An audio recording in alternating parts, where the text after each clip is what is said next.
This is KCCK's Culture Crawl. I'm Dennis Green, and my guests today are from Family Folk Machine, Iowa City's intergenerational folk choir. Welcome, Jean Littlejohn and Gayla Drake. Ladies, thanks for being here. Thank you for having us. Jean, you're the director of the organization. That's right. And the choir? Yes. Yeah. Yeah. Mm-hmm. And Gayla, you're in kind of the house band that goes along with it. I'm also an associate director. Okay. And so before we talk about your concert, which is coming up on the 11th of May, tell me a little bit about how Family Folk Machine got started and what, and what the organization's aims are. We started in January of 2013, and our goal is to be we started as just, mainly a choir that would welcome all ages of singers and singers from any type of background. So there are no auditions, and you don't have to be some sort of good, polished singer to show up and sing with us. And then the group has grown, and the band component has become more and more important. So this spring, we're incorporating not just our house band that has become quite accomplished, but also string players from the group and our first ever horn section this spring. So that's quite exciting. Well, I noticed Dave Parsons is in your band, so you're probably having him bring his trombone along. Well, we have had him play trombone a couple times, including last fall, but this spring we have so many other trombone players that we're keeping him on bass where we need him quite badly. So, well, as we well know in the jazz world, rhythm section is very important. It's key. Yep. It's key. We have sort of a 4-part mission in the Family Folk Machine. So we want to help people develop their individual musical selves. So to grow musically as a person, we're trying to pursue excellence as an ensemble and become a better and better performing group. And we're also trying to be a community building organization. So we do what we can to work with other community groups. And the fourth thing is our fourth purpose is to explore American history and culture through its songs, which as a parent, I really have liked this part where we bring in these songs that give me an occasion to talk with my own kids about certain things from history or that are going on in American culture now that that might not come up in daily conversation. Gayla, you're familiar to many of our members of our audience as a well-known folk musician up and down the corridor. So continue talking about that repertoire just a little bit and how songs are picked and what your goals are, just musically for the group, but how you winnow through all that folk music and figure out which songs, because which songs are worth keeping, and let's be honest, which songs we just don't want to sing anymore, because that's come up quite a bit here lately, and there are songs that I remember singing, that I learned in music class as a child that we don't sing anymore because they are overtly racist. Mm-hmm. Right. Our main focus, I think, is inclusivity, and in songs that are welcoming and affirming, we want to build. We don't want to tear down. And so a lot of the time, Jean looks at, okay, what is actually choirable? This is a new word that she invented. I love this word. What is choirable? How, will this song translate well to an ensemble of this nature? We also look at, again, sometimes we kind of test the waters with a song or two to see, like her kids have completely rejected a couple of songs. They've said, no, that's dumb. We might argue on one of them. It's coming up for the fall. But we're very focused on that we are one community and we want to embrace. So those are the kinds of songs that really are that's the baseline. Sure. And we have small groups sometimes that will do a song. And sure, breaking out of the main ensemble.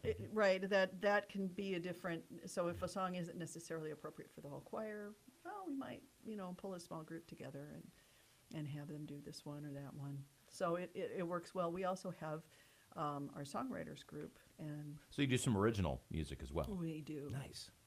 Especially now that we have Gayla. So when we first started, I was the only director, and we were focused on preparing songs for concerts. And as the group has grown, we've added 2 associate directors, Gayla and also Nicole Upchurch. And having them along has enabled us to expand our programming. So Nicole does a songwriting program with the kids of the Folk Machine. And Gayla last fall joined us and has started a songwriters group for high schoolers and adults, as well as some other enrichment opportunities. We have, so that's the Family Folk Machine Shop, the Songwriters Workshop. So then we have the Family Folk Machine Shed, which is sort of like the woodshed that you go to when, you know, you're trying to learn how to play the ukulele and your family says, "Get out of the house with that." So we go to the woodshed, that's why we called them what we did. The shop and the shed. The shop and the shed. Got it. So the sheds, we've done things like beginning ukulele. We did a mountain dulcimer workshop. We did some of the people in the choir had asked me to do a workshop on singing and strumming at the same time, because sure. that is really Harder than it looks. much harder than it looks. And so I kind of broke it down and put together a workshop on that. We just did an interval training workshop where you learn how to sing those jumps and get the muscle memory going. So that part of it is enrichment of musical skills, being able to kind of have music in your body more and, you know, express it more. So it's very much on the personal enrichment side, but it's also making us a better choir. You have a concert coming up on May 11th at the Englert. Yes. What is going to be the theme of that? We're calling it Many Voices, One Voice, We Are One Community. And it's pulling together songs about living in community, sort of on a local level, but also thinking nationally and globally. We have one song that's sort of about human unity generally. Even though we think different things, we're really all the same. We experience life in some of the same ways. And then some of the songs are about neighborliness. The kids are going to sing the Mr. Rogers song, and they're going to bring to it this original song about saying hello and welcoming neighbors and strangers. And we have a Woody Guthrie song that's about just making your own neighborhood a better place by being friendly to people and greeting them. And then some other songs about sort of our responsibilities to each other in community, helping out people who need a hand, recognizing sort of the light in other people, and thinking about the privileges we have in our own life, and then using that as the basis of speaking out on behalf of other people. That sounds like a great program.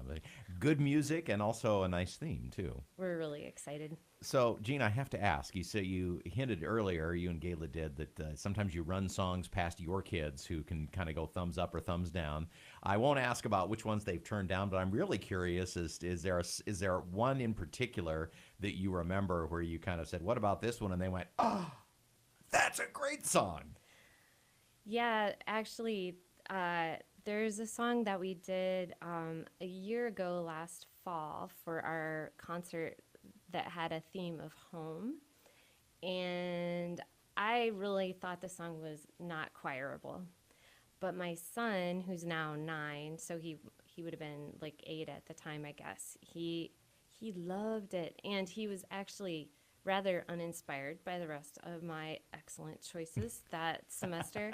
And so it really made me pause and just think about how we might be able to incorporate that song. And it ended up being such a favorite of the choir that the following semester, when we were celebrating our 5th anniversary by doing songs from all our previous concerts, that was the song that everybody wanted to pull into the anniversary concert. So I don't know, the kids got good taste in some sort of way. So The concert is May 11th at the Englert Theatre. One voice, many voices. We are one community with Family Folk Machine.